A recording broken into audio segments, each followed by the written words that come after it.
Well, welcome to all of you. Thanks so much for joining us tonight on this cold, rainy fall evening as we talk about a topic that's not on anybody's minds today, a topic that has no bearing on the votes we'll cast here in just a few weeks here in Chicago and across the country. Of course, I'm talking about money and politics and the big questions that surround the campaign finance system. We're delighted to be presenting tonight's event in collaboration with a number of entities. We're certainly appreciative of the time of Commissioner Ravel, who's with us here. Also, Nick Stephanopoulos. We'll get to formal introductions from them in just a moment. I also want to acknowledge the folks that represent us who've been instrumental in setting up these kinds of sessions around the country where people just like you can come, hear, listen, talk, ask questions about the campaign finance system, the current process, how things may be affecting our votes and the system today, what can be changed in the future, et cetera, et cetera, et cetera. I want to point out a couple of quick things of business before we jump into it. When the conversation turns to the point for audience Q&A, we'll actually have a microphone placed here. You can come up and ask your questions. We will give initial priority to students, but I know there are many of you from the community who want to get engaged, and we encourage you to do that as well. I also want to point out that we are recording tonight's event. You can catch it online hereafter at politics.uchicago.edu. You can also catch this event through iTunes U, where we will have it podcast if you'd like to go back and listen or to share it with others. I also want to point out a couple of other events coming up in our ongoing speaker series here at the Institute. Coming up on Friday, we'll have a conversation. Let's take an in-depth look at the midterm election cycle here in Illinois. That'll take place at noon at the IOP House, 5707 South Woodlawn, just a few blocks away from here. We'll feature Natasha Korecki, Sarah Burnett of the AP, and Natasha of the Sun-Times talking about the gubernatorial, Senate, and House races in Illinois. We hope you can join us for that. Also, just added to our calendar, a week from Friday, a week from Friday, we will have Madeleine Albright, former U.S. Secretary of State, which will be an outstanding conversation. She'll be also with us at noon over at Ida Noyes in the Cloister Club. Can't imagine a more timely conversation to have than that one with her. Let me stop there and step aside so we can introduce Leslie Glotzer, who's a fourth year here at the college. Leslie has been extremely active in the Institute of Politics throughout her time here at the university and the IOP's existence here in the last couple of years. Most recently, she interned for TurboVote, and then in the first couple of weeks as the academic year commenced, she led the effort with a few other students to register students to vote on campus, to get them connected to TurboVote, and that has led to just enormous success. We've had 36% of the student body connect through TurboVote in just the last few weeks. We have surpassed Harvard. You can applaud that. I think that's worth it. And we are among the highest percentage of participants of any college or university in the United States. Wow. So, testament to Leslie. Please join me in welcoming her here to get our program started.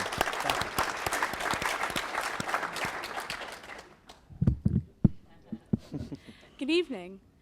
The upcoming midterm elections will usher in a new group of representatives in Congress and will significantly impact many policy issues. However, arguably the most important feature of this upcoming election is not who is running, but how they are running. Over the past decade, there have been huge changes in federal and state campaign finance laws that have fundamentally changed the way in which candidates run for office, from the 2002 McCain-Feingold Act to the Supreme Court's 2010 ruling on Citizens United. Regulating these changes is the Federal Election Commission, created by Congress in 1975 to enforce the Federal Election Campaign Act. It is my pleasure to introduce to you FEC Vice Chair Ann Ravel, here tonight to discuss the challenges and opportunities for the FEC in this new campaign financing environment. Nominated to the FEC by President Barack Obama on June 21, 2013, Commissioner Ravel has served on the FEC since October 25, 2013. Commissioner Ravel has extensive experience in campaign finance regulation, having previously served as chair of the California Fair Political Practices Commission and as Deputy Assistant Attorney General for Torts and Consumer Litigation in the Civil Division of the U.S. Department of Justice. Leading the discussion here tonight is University of Chicago Law School Professor Nick Stephanopoulos, a leading legal scholar on election law. Professor Stephanopoulos has written extensively about law and politics for popular publications. Now, without further ado, please join me in welcoming Commissioner Ravel and Professor Stephanopoulos. Thank you.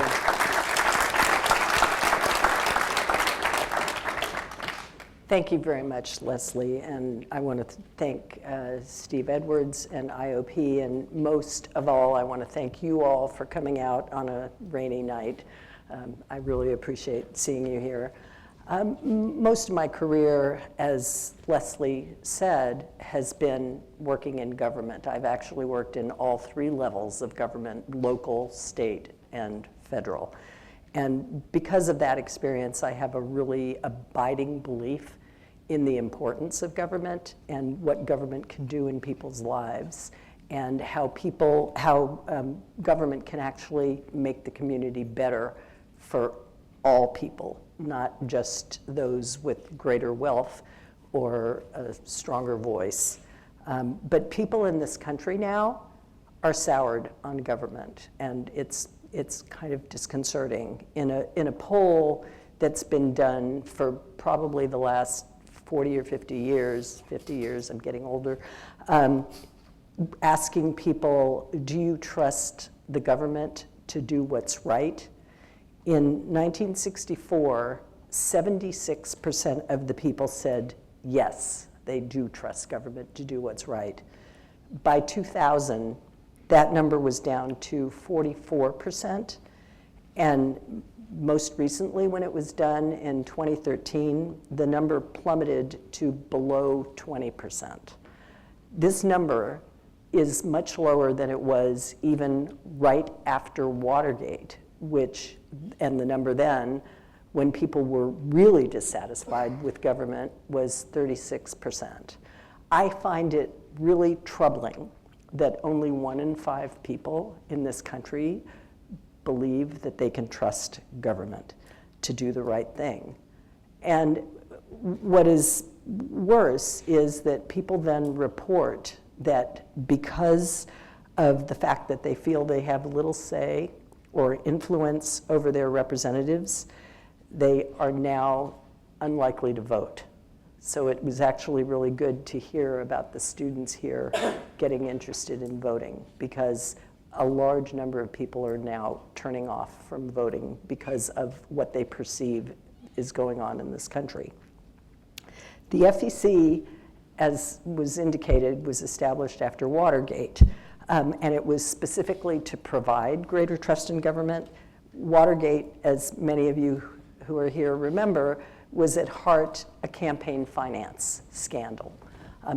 In Watergate, bags of money from anonymous sources was funneled through Mexico to the White House for the purpose of paying for the burglars, among other things. And there were also illegal campaign contributions solicited by the Nixon campaign organization from corporations in exchange for favorable tax laws. So the people who, as I indicated, were really upset about this sent a deluge of letters. I've looked at the history of the FEC, sent a deluge of letters to Congress saying, you need to do something about this. And the FEC, which was established to enforce campaign laws and also require greater transparency in political campaign funding, was set up to basically lead to more trust in government. And it was set up through bipartisan support. But obviously, the law and the FEC have not fulfilled their goal. And part of that, in large part, it's because of years of what I see as misguided United States Supreme Court rulings that have led to a new flood of anonymous money in politics. And recently, and you probably have seen this in Illinois in the elections now, but you see more and more that there's money being spent by groups that do not disclose their donors. It is 3 times higher today than at the same time in 2012, which was a presidential election, and this is not. And dark money allows money to influence elections without transparency of those involved. It sounds appropriately nefarious, and a lot of people say, oh, it's just a nefarious, nasty way to say it. Well, it is appropriate to say that, but actually it is not a very good term because, as has been said, the recipients of this money know exactly who is contributing. It's only the American public that doesn't know about it. And so when groups with names, and you've all heard the names on some of the ads and other places, but like Americans for America or something that means nothing, funnel money from one to the other with no apparent purpose other than to hide the source of the funds, the American public is left at a loss of knowing who's behind campaigns. And the problem is, aside from that, is that the money is often spent early in the campaign, much earlier than a lot of the candidates are able to spend money. And as a result of that, these groups are able to essentially set the tone and the context for campaigns. And the candidates themselves cannot do so. And I don't know if you all saw, but over the weekend, there was an article in the New York Times about money spent, and I think it was on Sunday, about money spent on online and social media for campaigns. And the same thing is true for that advertising. What they said was these, both whether they be super PACs or other groups, are buying up all the ads because there is a limitation for those ads as well. They're buying them all up and it leaves no space for the candidates. So the voices that are being heard are often anonymous voices. What happens is it forces candidates to either agree or respond so they're not in control of their own campaigns, and it changes the entire tenor of the campaigns. And why is it important to know who's behind elections? Well, obviously for small donors, probably not so important to know whether your neighbor spent $50 for a candidate or for a ballot measure. But for people who give hundreds of thousands of dollars, people need to know because they use that as voting cues when they go to the polls. It's like whether somebody's an independent or a Democrat or a Republican, those are things that help people vote in a way that is consistent with their own beliefs. And there have been studies, and I know you're the political scientist person who understands these things, but I've read studies about this where people actually vote consistently with voting cues as much as they do if they had greater information about various subjects with what their actual beliefs are. So it's very important to know who's behind campaigns, but also our entire campaign finance system, according to the United States Supreme Court, is based on corruption and determining whether or not there is corruption in the system. And it would be impossible to ferret out corruption if you are a watchdog without having that information. It would be much more difficult.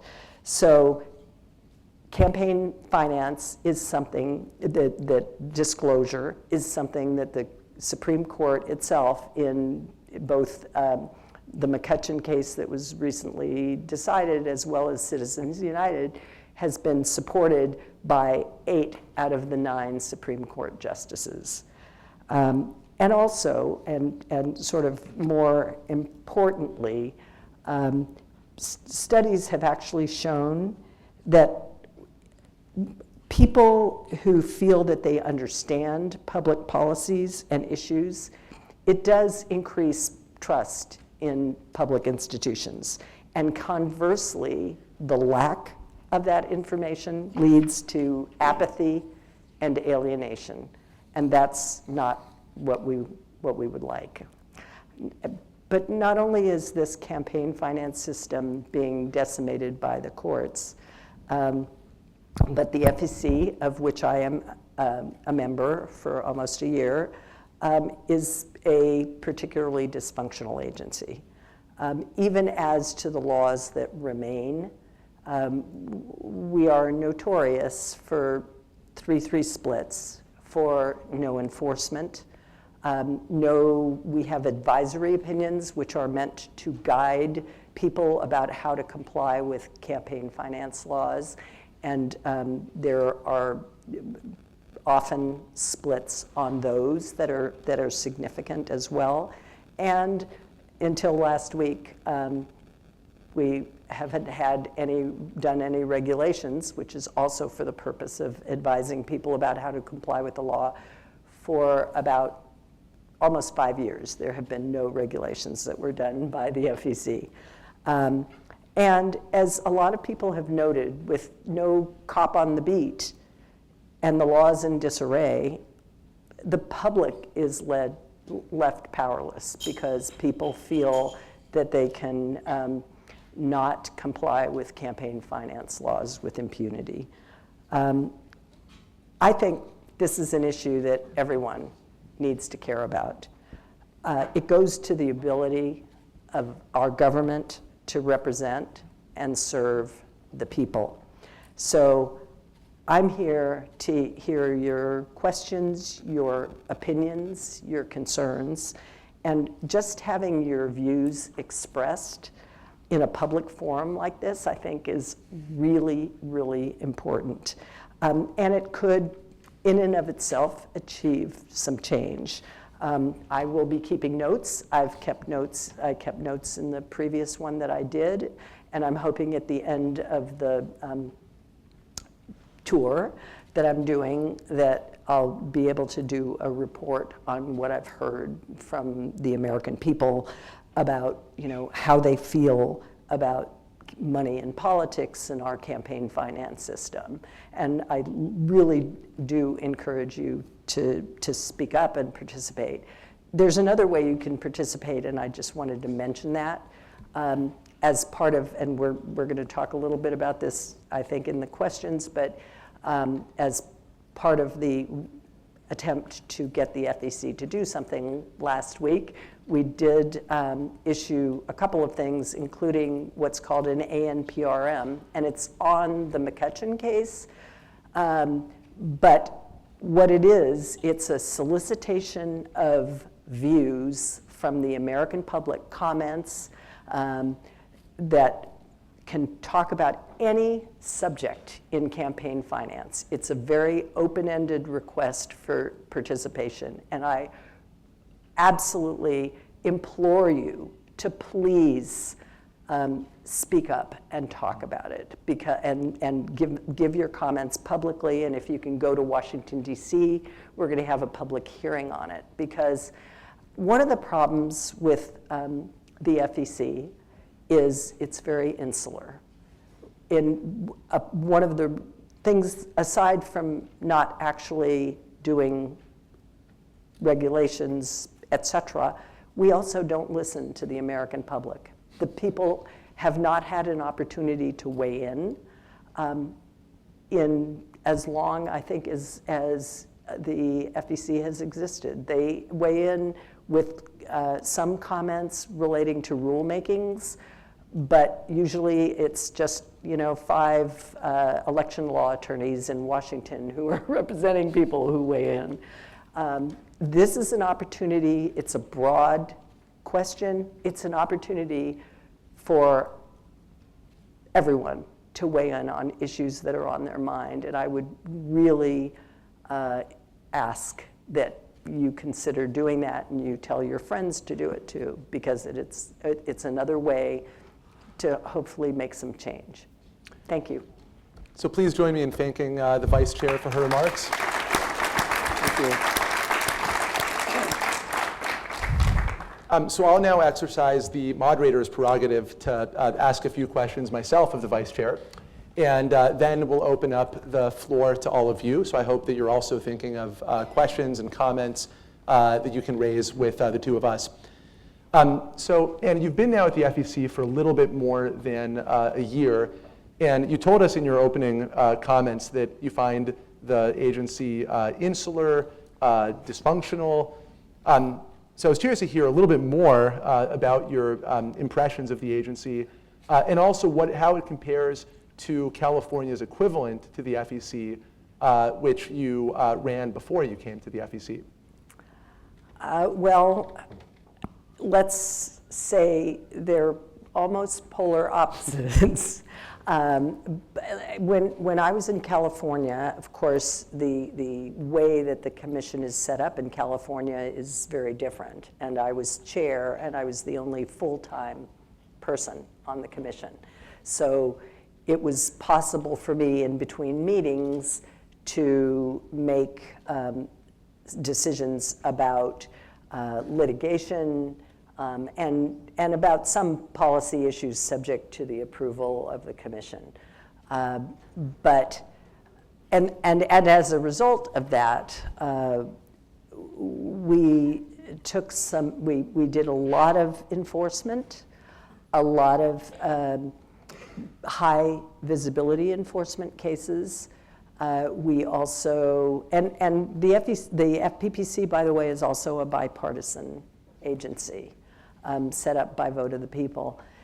And we also regulated and changed regulations to be more clear and constitutional.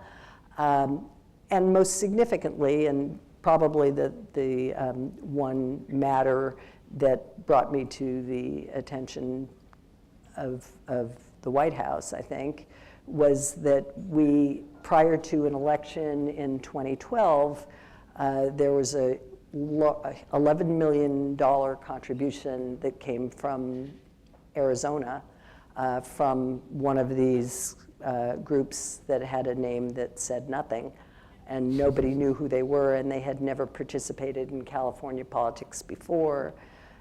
And there was a question about whether or not they had complied with campaign disclosure laws. We asked them to provide us with information. They refused to provide information after our request.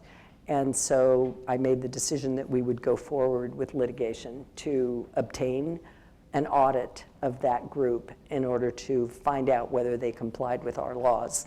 And we ended up going all the way to the California Supreme Court in a decision that the California Supreme Court issued on a Sunday, which was extremely rare in the entire history of the court, in which they unanimously told this group that they had to turn over the information, all their documents and materials to show that they complied with our law. Ultimately, the group that was a 501c4 made a deal, because it was 2 days before the election, to say who their donors were. And their donors were 3 other 501c4s from Virginia and from Arizona. And so, however, we then continued and litigated and investigated that group, and ultimately charged them with the equivalent of money laundering, that they were just a pass-through in California and improperly failed to disclose their donors. And they were fined $1 million. So there was activity in California. In the FEC, it's in part because of the, well, let me just say, people said to me before I came that it was problematic because it was composed of 3 Republicans, 2 Democrats, and 1 who considers himself an independent, and that it was always 3-3, but people said it was partisan. And I actually do not believe that it's partisan. I actually believe that it is ideological rather than partisan. And it is people who do not believe in enforcement and do not believe necessarily, perhaps, I don't know yet, I still have hope, but do not believe necessarily in some of the more robust disclosure that the law provides. So in a few months, you're going to become the chair of this ideologically riven body. And I don't quite know what powers the chair of the FEC has. I think they extend to agenda control over Right. some matters. But so I'm curious to hear what your plans are when you become FEC chair. How feasible is it to accomplish anything even with the power of the chairmanship, given the ideological composition of the commission? Right. I think you're right in what you say. The chair mainly has an agenda ability to place things on the agenda and to make decisions about what's going to go next. Very little other inherent powers. However, being the chair has an appearance of power. And It's like the appearance of corruption. that's not like the appearance of corruption. But so because I do have the ability to, or I will have the ability to put things on the agenda, one of the things that I can do is to open it up to public scrutiny and to continue to do exactly what we're doing now and to put things on the agenda that will bring the voices of the American public to the FEC so people will know how people feel about campaign finance, because it's such an important topic. And now, as I said, it's something that we never have done, and therefore it has not impacted any of the decisions that have been made. And I think there's power in how people feel about these issues and the kinds of things that they can communicate to the FEC. So there's that. I'm also, I actually consider myself not ideological, actually. And so I believe, I have faith that if I show good faith to my colleagues on the commission, that at some point I will be able to get some concessions that are meaningful. And some of those include, for me, disclosure, which is absolutely, without question, my most fervent belief that there should be full disclosure for the American public of, in particular, these 501c4s. And so that's my hope, that I'll make inroads there. And I'll get back to the FEC in a minute, but you mentioned that disclosure is the area you care the most about. Mm-hmm. So it seems clear that disclosure could have benefits in preventing corruption.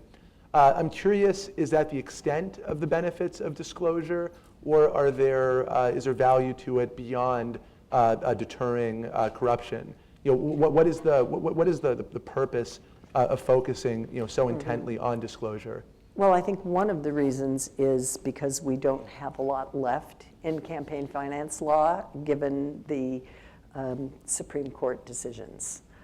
So that's a reason to at least try to get disclosure. But I actually think, and I mentioned it a little bit, I actually think disclosure is important to people.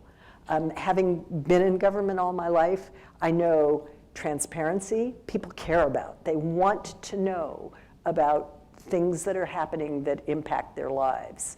And they can make decisions based on that information. And I think people who poo-poo disclosure are minimizing something that is really significant to people.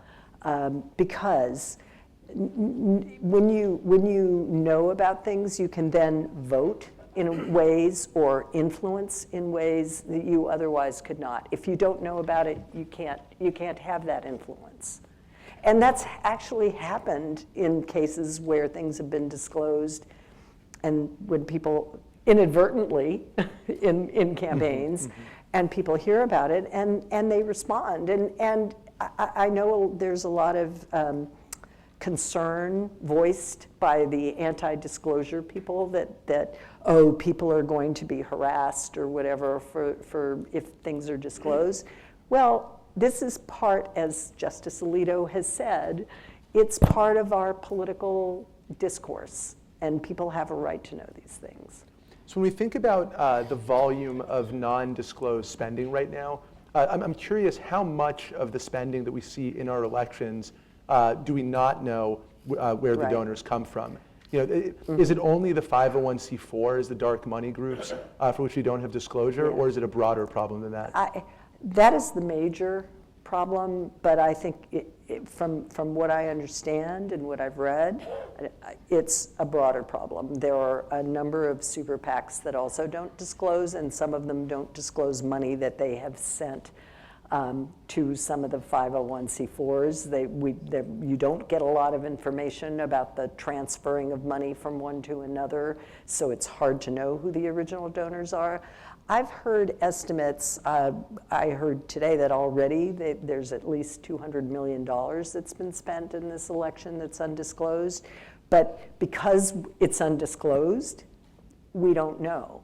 And some of the statistics that I've heard are that there is an expectation by the end of this election, $4 billion will have been spent in these campaigns for Congress, and close to a quarter of it may even be undisclosed.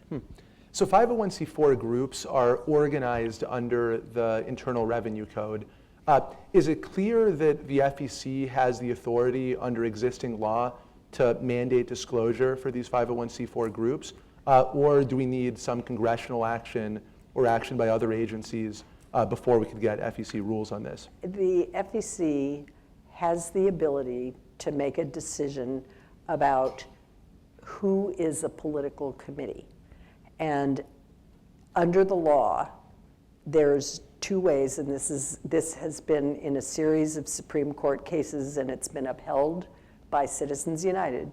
There's a couple of ways that you could be a political committee. It is if you spend $1,000 in a campaign, and if you either directly advocate for, so it's express advocacy for a federal candidate, or if what's called, when you have an advertisement that is aired 60 days prior to a general election or 30 days prior to a primary, and it focuses on a federal candidate, and it is clearly a political advertisement, that too can be considered in whether or not you are a political committee. So the FEC has the ability right now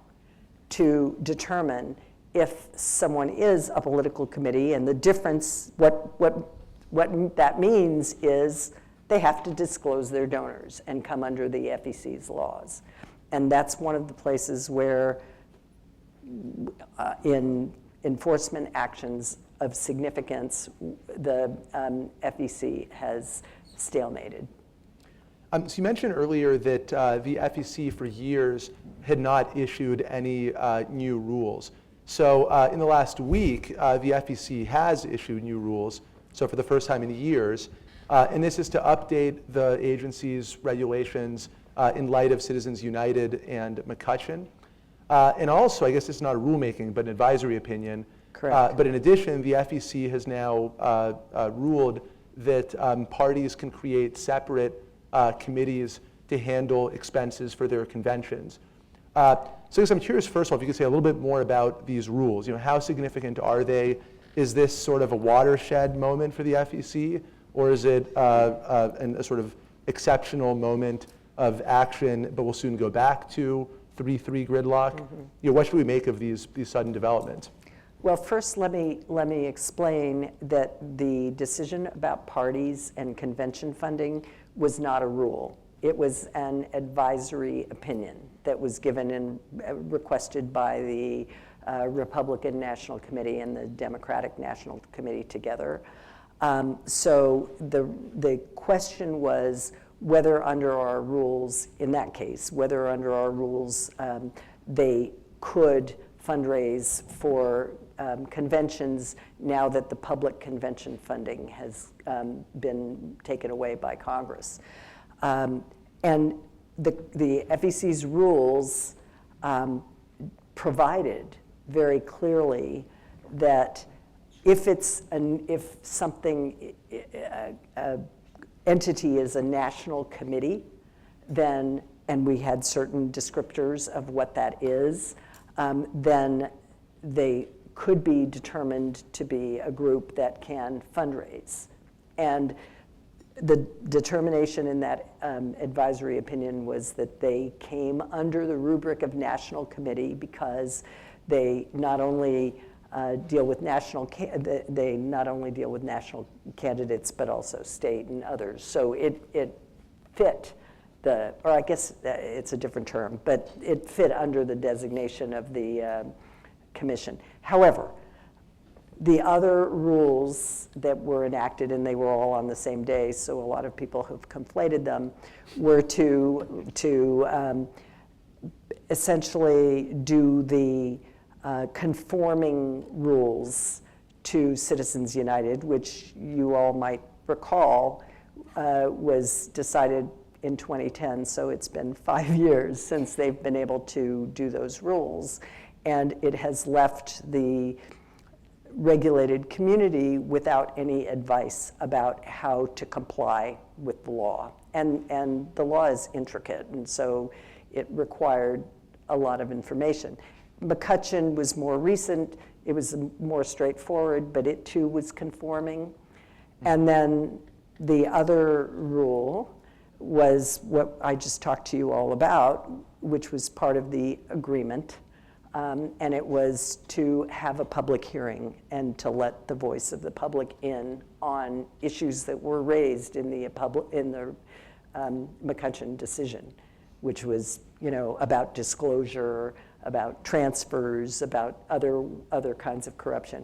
I think what you're referring to is I was the fourth vote for those, and to try to break the deadlock.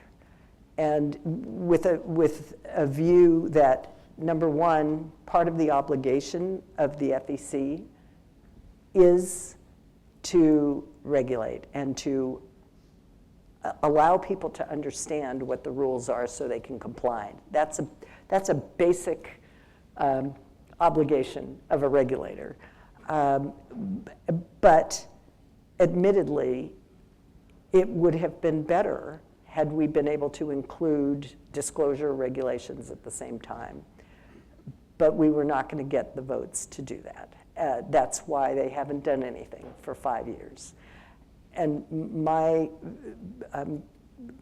opinion about that was that it was important to get some movement at the agency and to show good faith, that I believed in the real basic obligation of the agency, and hopefully I will get the group that has not been in favor of disclosure regulations to ultimately agree.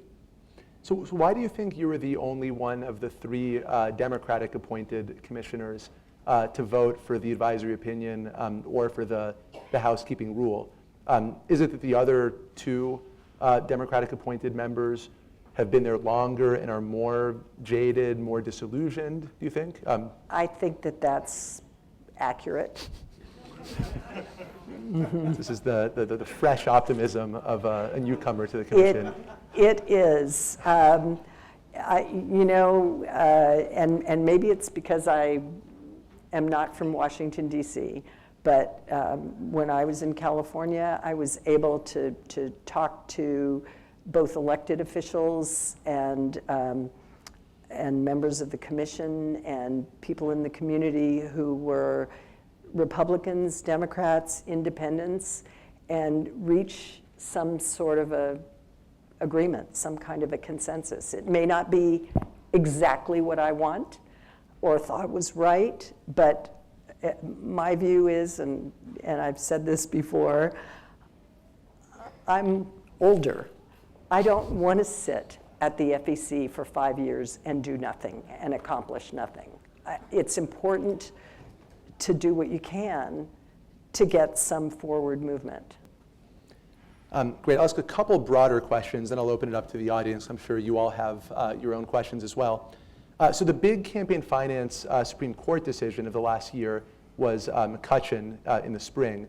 And so McCutcheon declared unconstitutional the aggregate limit on contributions to federal candidates. So there's been a lot of talk since McCutcheon about what the actual effects of the decision are likely to be. And there have been sort of two camps. One camp might say that this is terrible because this increases the total amount of money that a donor can give to candidates. The more money that's being given, the greater the possibility of corruption.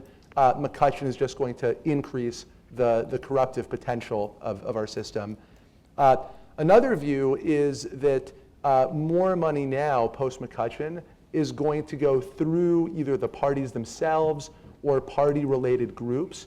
And so this might actually be helpful because less money might go to super PACs or 501c4s. More funds might go through the only real centralizing organizations that we have in our system. So I'm sort of curious, which camp you come down in. Has there been evidence since the decision that supports one side or the other? Where are we now? I'm kind of in the middle on that one, actually. I'm not a big proponent of opening up the floodgates for more money and not having limitations.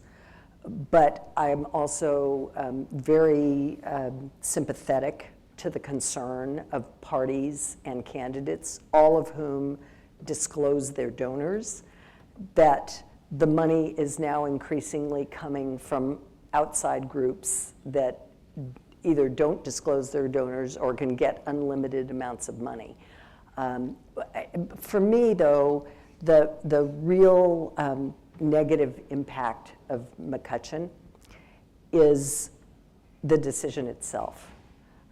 Because what was clear from the way Justice Roberts wrote that decision is that there is no appreciation for the concerns of the disparate equality of voice. That is, people who don't have a lot of money to contribute to campaigns, people who potentially are just interested in participating, their voices are not heard in the same measure by this Supreme Court, clearly, as those like Mr. McCutcheon, who have unlimited amounts of money. I mean, the sort of inequality of the speech in our political system is a real concern to me. And that's why, it's nice to be here on a college campus. I mean, I think that to get people more involved is really important because obviously the court is going the other way.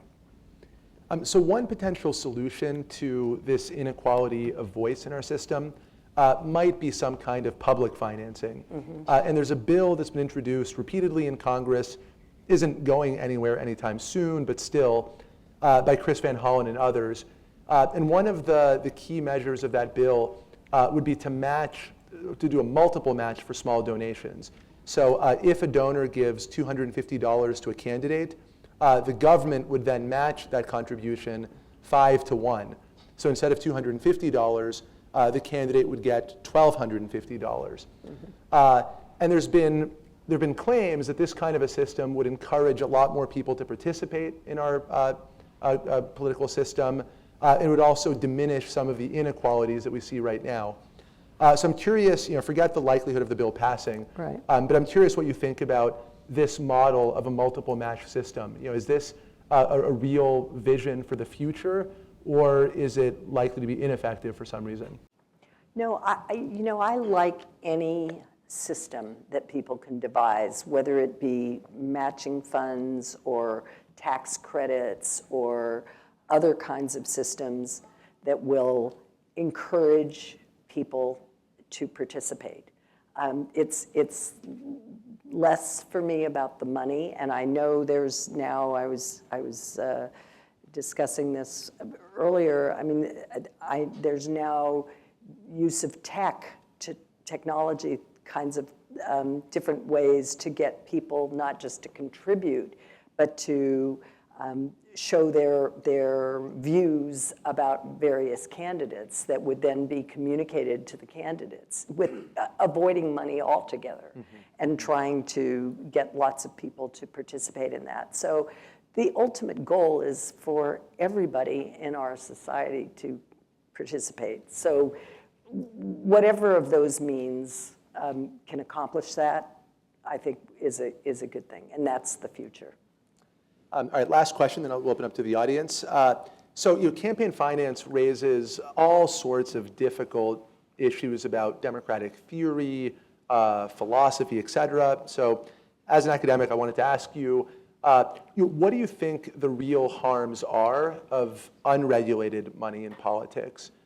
And do you think that smart regulations are actually able to solve some of those problems, to address some of those harms?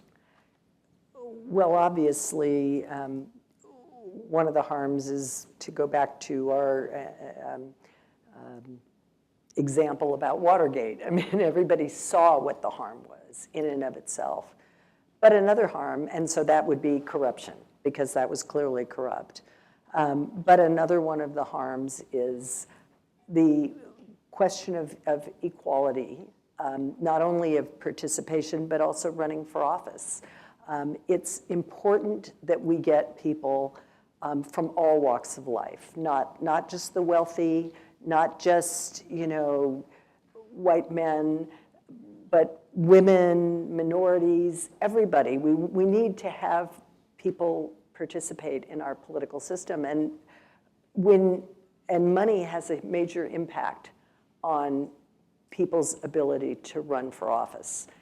It doesn't necessarily have an impact once they're in the race, but it definitely has an impact on whether or not they can get into the race. And so I think that's a really important part of campaign finance, and why it's important to keep it.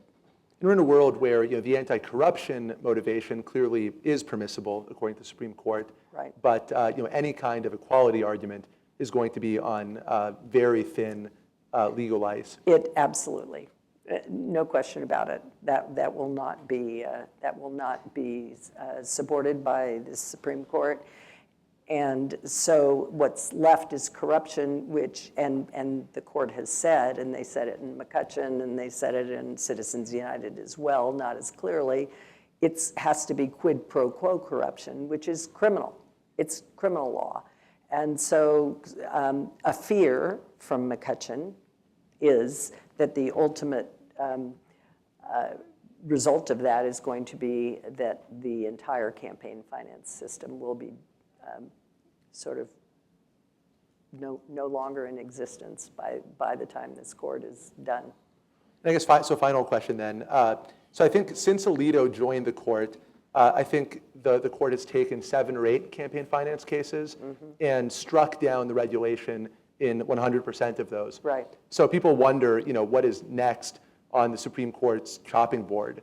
Does Chief Justice Roberts have a list of every regulation, and he's crossing them off one by one as the court strikes them down?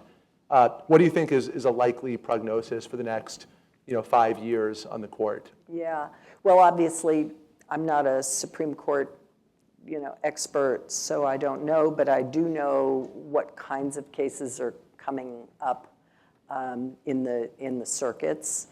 And many of them do relate to disclosure issues, because that's something that is what's remaining. So disclosure questions are out there, and there's splits in the circuit on them. And there are other ways. Citizens United, for example, just recently filed a case in Colorado, and the court in Colorado upheld Colorado's law, which essentially what the Citizens United wanted to say was anything, a film that has people in it who are advocating for candidates should get the press exemption and therefore be exempted from disclosing the donors of whoever contributed. Sorry, whoever contributed to that. This gets us animated, right? Yeah, wake up. Whoever contributed to that, to the making of the film. If that stands, then any bloggers, anybody basically could be exempted from the campaign disclosure requirements. So there are a lot of ways that the courts are, that cases are winding through the courts that might be heard by the court. Great, so let's open up the floor now to questions from the audience. And I think there's at least one mic over here. So I think folks that want to ask questions or make comments, should go to the microphone, line up there, and we'll take you one by one. Just a quick note, if you go on for a long time, I will gently thank you and ask you to wrap it up. And both the vice chair and I will respond as we see fit to different questions and comments. So first of all, thank you, Vice Chair Ravel, for really your very, very frank discussion, and obviously Professor Stephanopoulos as well. This question goes to disclosure. I appreciate that. I think it's sort of a bipartisan issue that disclosure really is the key here, given the Supreme Court's limits on how we view money in speech. Do you know if there's any sort of efforts that have come about lately to centralize the means by which, those donors that already are disclosed, we can find them? I know, just as somebody that's worked within political science, knowing open secrets is not the easiest way, and it's very, very difficult to find who has donated and how much and to what sort of organization. Obviously, policy-wise, we want to get more disclosure, but even the disclosure that is out there seems like it's highly decentralized, and the FEC hasn't necessarily done much to make it easier for the public or for the media, which I think is probably more important, to access those disclosures. That is such a great question, because one of my first initiatives when I got to the FEC, together with the chair, is to alter our website to have a much more easily accessible, friendly to the public website, so people can obtain that information. And that hopefully will be done. I'm telling the people that we're working with it's got to be done about July or August of my chair year. And so we hope to have a much better, more robust system, and have not just something that's easier to access and more intuitive, but also that provides more information. With regard to states and what the states are doing, actually, when I was in California, I started something called the Sun Center, which was a way for a number of states. It started with 11. I think they're up to, since I've left there, I think there's maybe 20 that provide information on this Sun Center website about it's mostly about campaign finance rules and litigation that they have, but it's also about enforcement matters and things that they have discovered about donors. So there are ways. By the way, the FEC website has state information on it as well. Hard to find, though. And I think there's also a website, it might be followthemoney.org or .com or something, where they compile disclosures from all the states. And so you can find who are the donors at the state level across the entire country. I think it's .org. .org. Yeah, it's good. It is good. Madam Vice Chairman, thank you for joining us tonight.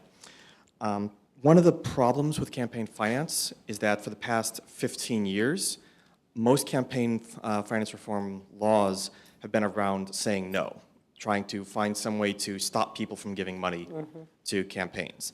And I think we've all seen that's a total failure because money will find a way and it just encourages it to go through 501c4s and other dark organizations.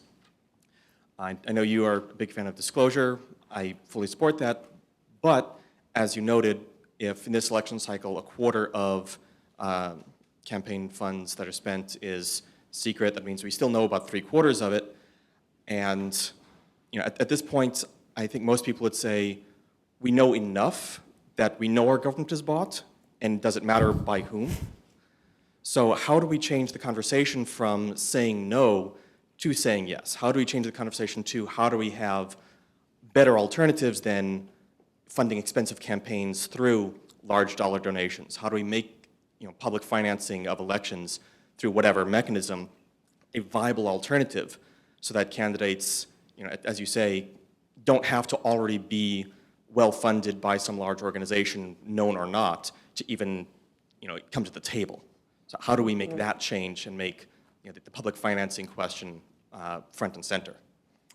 Well, it seems to me, and as I indicated at the beginning, one of the reasons that I'm here is the only time that there's been any kind of campaign finance change, or a lot of change actually in this country, is when people speak up about it. And I agree with you completely that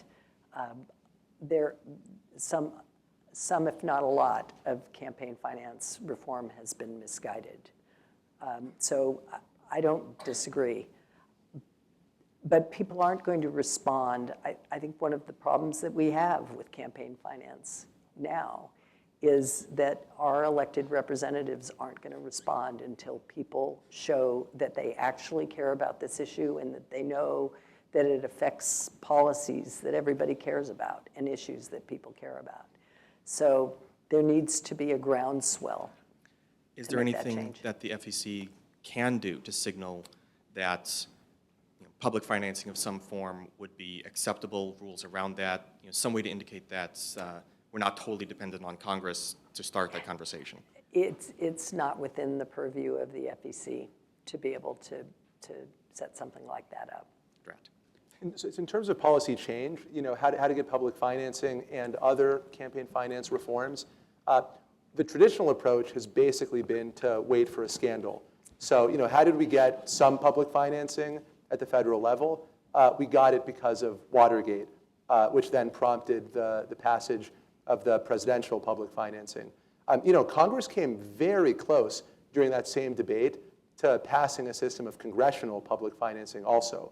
I think one of the two houses of Congress actually passed a system of congressional public financing, but it couldn't pass both houses, and so it failed. So, if there is another big scandal, a logical solution would be something like public financing, so one can always hope. Thank you for that uplifting. Actually, I disagree with you because we won't be able to know if there's a scandal because there is no good campaign finance laws. Also true. So the second possibility is at the sub-federal level, at the state and within states and within individual localities. There's also the possibility of using the voter initiative to enact public financing. So a couple of states that have clean money public financing systems got those systems through voter initiatives. That's what happened in Arizona and Maine. Connecticut, the other clean money system, came after a scandal. So that was my first option. So I think that people who believe in public financing should put a lot more effort into enacting public financing in cities, in counties, and where they can in states that have the voter initiative. If the model works, so far I think the evidence is encouraging but preliminary on public financing. If it works and if it catches on, I think that's the best way to get the reform on the table, to have proof that it actually functions as intended in several places. Go ahead, sir. Yes, by the way, we're working on that locally, so just FYI. Thank you very much for seeking public input. Really appreciate that. I hope you don't mind me reading so I don't lose track of all my details here. The recent deadlock vote scenario at the FEC has been disastrous. The FEC has become a straw man agency that exists in name only, serving no useful function for the American people except possibly deceiving us into thinking the federal election process was being carefully monitored for the interests of the country. My understanding is, historically, a 3-3 tie would have meant candidates, political parties, PACs, or other campaign entities could not proceed with approval of a proposed activity that was voted on. However, Republicans on the FEC have, in recent years, have declared that a deadlock means a proposed activity is not in violation of the law, and in essence, a new deregulation is created by the vote. I feel this is deceptive of the American public and an outrage relative to protection of the federal election process.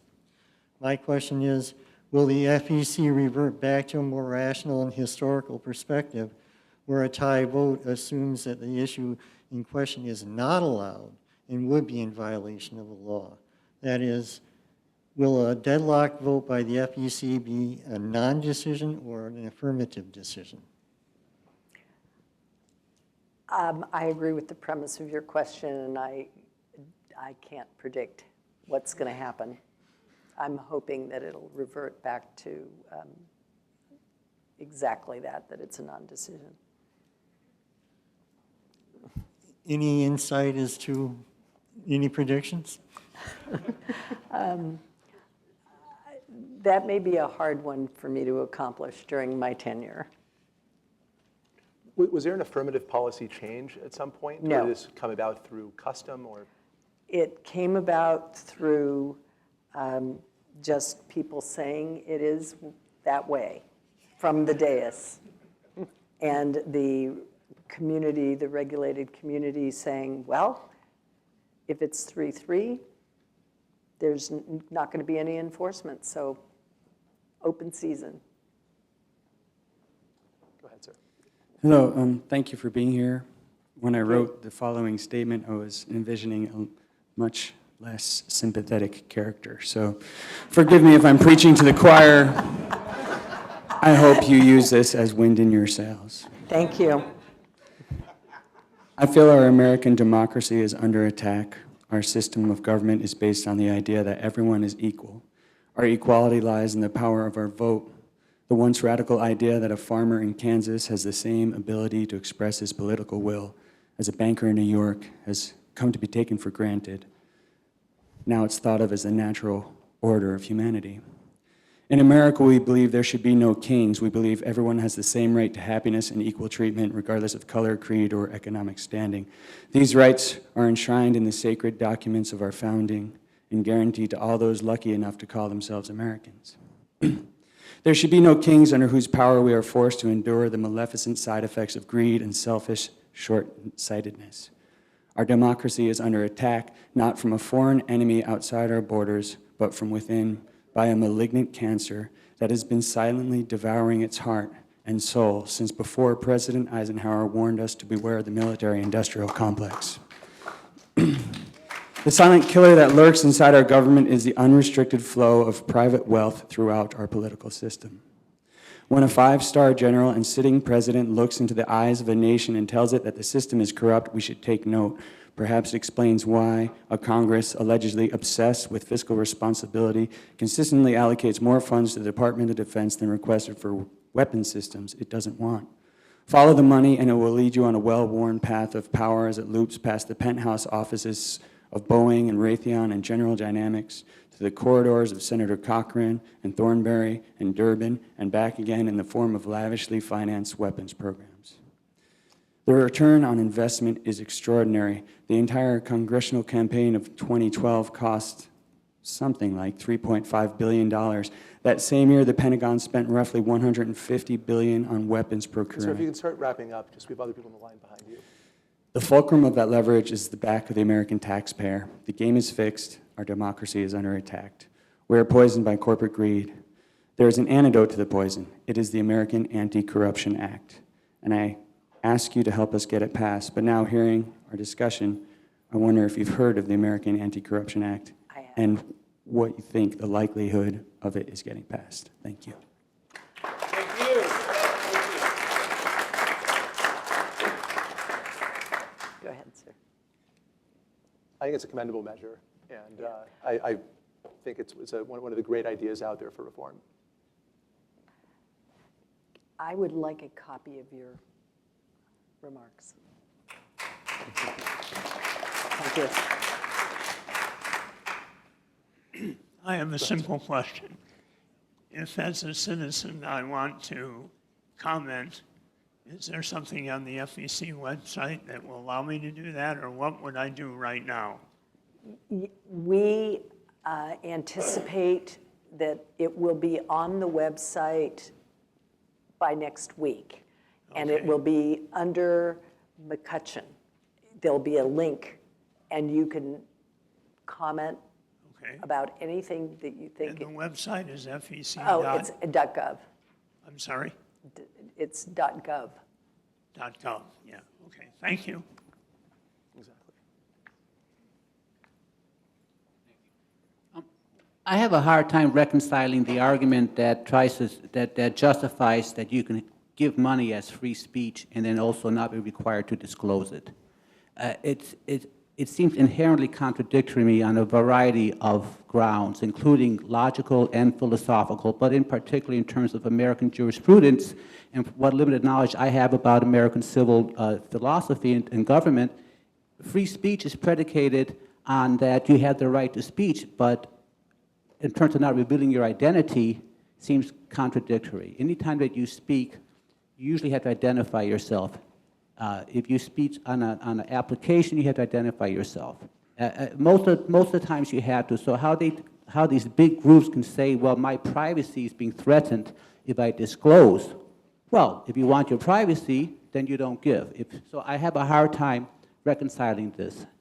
And I'd like to close this by saying that in reading a book by Professor McMullen from Yale University, he gives very detailed discussion of what was happening in the late stages of the Roman Empire and how many government positions were being bought for and paid for, and the people who were giving these funds were secret societies. They were not being disclosed.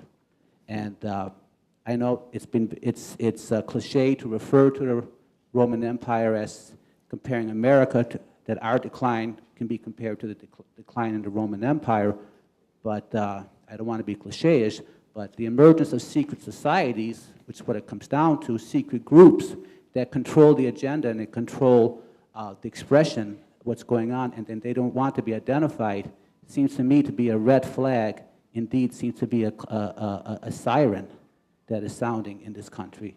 And we should study history, and we should encourage our leaders to study history too, because I believe people who are government leaders who study history can get a much more empirical grasp on what things have happened before and can help them in their arguments to make change. Thank you, sir. Thank you. And for the moment, the Supreme Court agrees with you on that point. So there's an 8-to-1 majority in favor of the proposition that disclosure requirements are constitutional. Justice Thomas disagrees, at least in some cases. There are lower court judges who may disagree. But at the moment, your position has strong majority support on the Supreme Court. Well, thank you for that, Professor. Thank you. Vice Chair, thank you so much for coming to talk with us today. You mentioned it a bit when you were discussing your time in California, comparing that to your time in DC. But I was wondering if you could talk more about possible changes, either structurally or procedurally, within the agency that you think would help the FEC work better, such as reorganizations or reprioritizations among staff, or even more radically, having the agency have an odd number of commissioners or being similar to the CFPB Right. with a single director? You know, a lot of people have made those recommendations, but I think that it's unlikely that Congress would be willing to pass something like that, in part because of the concern that was voiced when the FEC was established, which is they wouldn't want to leave enforcement abilities or power with one single individual who would be appointed by whom? The president. And so this is so wrapped up with politics that it's very difficult, I think, for any side to pass that kind of a reform. But I do think that there are some ways that we could, and I'm going to sort of try to do that internally. Yes, it's true that a lot of campaign finance reform has come from scandal, but I am still a little bit of a Pollyanna, and I believe in the voice of the people, and I think if people, without a scandal, frankly, I think where we are now is close to a scandal, you know? So, right. So if people have enough concern about this and they have their concerns heard, both by us, by Congress people, hopefully that might change the dynamic. Thank you. Do you know, as a formal legal matter, does anything stop the president from being able to appoint people only from his party to the FEC? You know, I mean, Yes. custom says he's not supposed to. No, the statute says it can be no more than 3 people from one political party.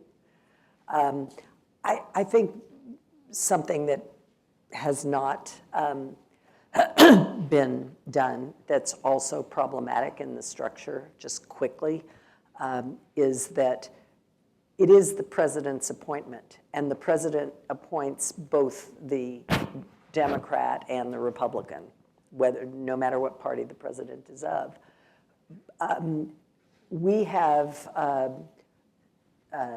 4 holdovers at the FEC. Several of them have been there 14 years, and there has been no appointment. Part of the problem is that the tradition has been, and you know, there's a West Wing episode about this, 2 of them actually, where the people, a president tried to be the direct appointer of the FEC commissioners, but the tradition has been that the majority of the Senate, each majority leader has appointed or been the person who nominated, really, the person of their party. In fact, of the commission now, I am the only one who is not a senator's appointment. I am a direct president's appointment. And if the president actually tried to take it back and appoint based on a commission or somebody that they set up who tries to get nonpartisan or less partisan people, that might be one way to do it if the president's willing to do it. So nothing would stop the president from choosing a reformist Republican as opposed to Mitch McConnell's Republican choice? There would be nothing to stop that except the difficulty of getting that person confirmed by the Senate. Hi, Madam Vice Chair. My name is Ray Lopez Calderon, and I'm the Director of Common Cause here in Illinois. I'm also an alumnus of the university. Thank you so much for coming to speak with us and to listen to us. I have some comments that we wrote, and given the format, I'm not going to read them, but I'd love to give them to you. I'd like to get them. I did just want to thank you for all the work you've done with us, particularly in California, and for your fantastic work in California. Thank you. The fine and the investigation you talked about in California was one of our major things that we were interested in, and it's just great to have someone like you now at the FEC. I did want to say something, and since I'm at the university, I guess I'm going to have to get a little bit geeky about it, but you know, I come out of a very long tradition of political and community organizing, and working particularly in communities of color and impoverished communities, it's been very difficult to get these sorts of issues into the public mind. And so we've been experimenting here in Chicago in ways to bring that to be more something that's talked about outside of sort of the rarefied circles of Common Cause and our friends. And in the city of Chicago, we do, as of a few days ago, now have a question that's going to be on the February ballot asking people if they would support a New York-style model of public financing. And so it's going to give us an opportunity to educate the public, particularly in wards of the city who maybe have never heard about these kinds of things. So I just wanted to alert you to that. But I also wanted to point out that some of these issues are so important to communities of color, particularly the issue around this dark money and the contributions coming from lobbyists that are, doing things like overproducing military, that are leading to things like overproduction of military weapons that are flooding now our police departments and that are ending up in murders and killings like you saw in Ferguson. People don't always make those connections, but we've been talking about that in Illinois for about a year, about the extreme militarization. And I just wanted to point out that maybe in how the FEC is thinking about these issues, it's not just about this general idea of, is it money versus free speech, or is it, it's really about some of us are literally getting killed as a result of this. Some of our schools are being privatized because of the result of work that organizations like ALEC, the American Legislative Exchange Council, is doing to push charter school commissions and privatization of education. A lot of us are directly affected, and so I just wanted to throw that out there as an extra comment.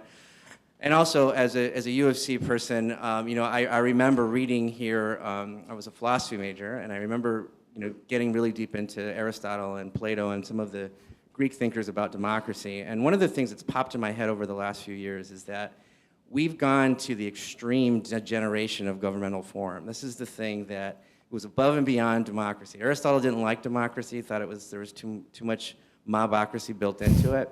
But there was a form that existed outside of governmental form, and it was the idea that when rich people, wealthy people, were able to change the laws so that you could actually not resist the government, so you created a system that was completely not working for the good, or working for the good of the people.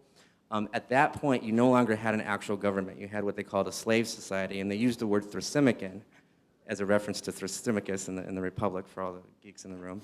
And I've never seen that ever again. Like, it's a very obscure sort of bit of Greek philosophy. People talk about democracy versus monarchy versus oligarchy versus plutarchies, and it's the one thing that's been popping out in my head. And I think the laws are so skewed now towards this 1% of folks that I think the problem is deeper on a democratic level than we ever expected it to come. So I really applaud you for your tone of starting this with where you stand on these issues.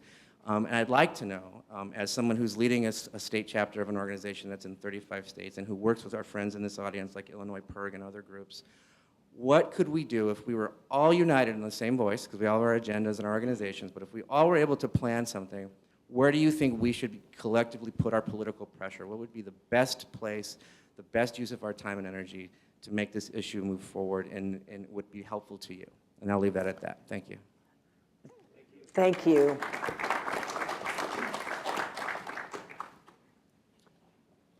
A very quick response. I don't know if you want to chime in also. I think it's a crucial point that money in politics is often portrayed as a very technical, wonky issue, but money in politics helps determine who is elected and then what those people do once they're in office. So money in politics ends up having huge implications for the policies that we actually live under in the country. And to give one sort of political science finding that is very recent, you've all heard about the problem of polarization in legislatures. People have not until now thought there was any connection between money in politics and polarization. But it turns out empirically there is. The reason is that most individual donors to candidates tend to be very ideologically extreme in their personal viewpoints. So if a candidate wants to raise more money, the candidate's incentive is to move ideologically toward the far left or the far right. That's how you maximize your revenue as a candidate. So the net effect of hundreds and thousands of candidates moving toward the extremes to collect more money from extreme donors is greater legislative polarization. So it just goes to show, I think money in politics has many policy consequences, and it turns out some of these consequences are in places where nobody had even thought to look until recently, and we find out that, what do you know, money is actually one of the causes of some of these major structural features of our current political environment. Go ahead, ma'am. Okay, yeah, thank you very much for this hearing, and especially for your philosophy of opening it up to the public, because I think in line with the discussion that everyone has had, that is so critical. I'm with a group called Illinois Ballot Integrity Project, and we have had a state bill for public financing of elections for several years now. It hasn't gone anyplace, but perhaps there'll be more of an attitude now that it'll be possible to push that idea, if not statewide, here in Chicago. My question is a little bit different, and I hope you can address this. And that is, I was on the web today checking out websites, and so I was checking out the FEC site, and then I was also checking out the Election Assistant Commission website. And as a taxpayer, as well as a citizen, I'm a bit frustrated that there are all of these commissions that are supposed to be creating a better election for the people, and instead of that, it's worse. And it seems like some of these things are just, they get too much bureaucracy. And I'm actually, the specific question perhaps is, you know, do you interface with these people from the Election Assistant Commission? I don't think there are any commissioners on it right now. That would be assuming there were commissioners, and there have not been any for a very long time, because there is no agreement on appointing them. I think it's been maybe four years that they haven't had commissioners. So they have staff, but they don't have any commissioners. So no, we don't interface.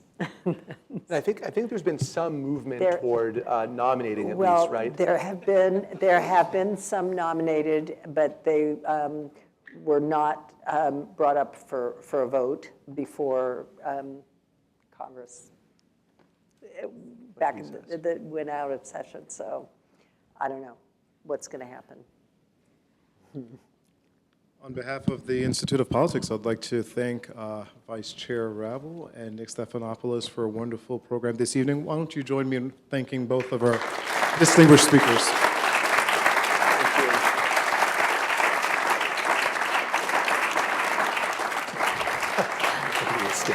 Thank you.